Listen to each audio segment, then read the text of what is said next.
นี่แมวนี่อ้ายซุ้มท้ายนี่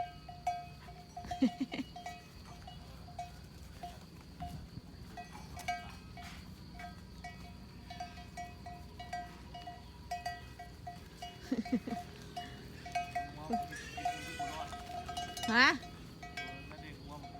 ตัวไหนแม่นี่วะวะ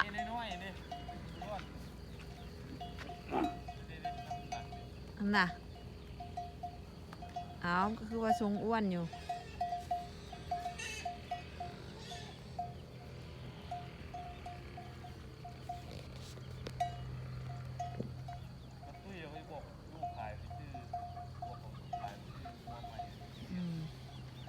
บรรยากาศตอนเศร้าๆ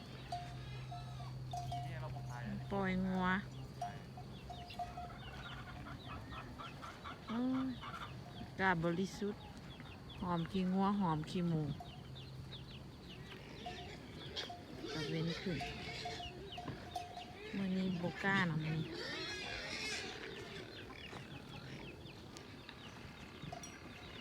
แดดโบก้าบรรยากาศทำให้ทงนา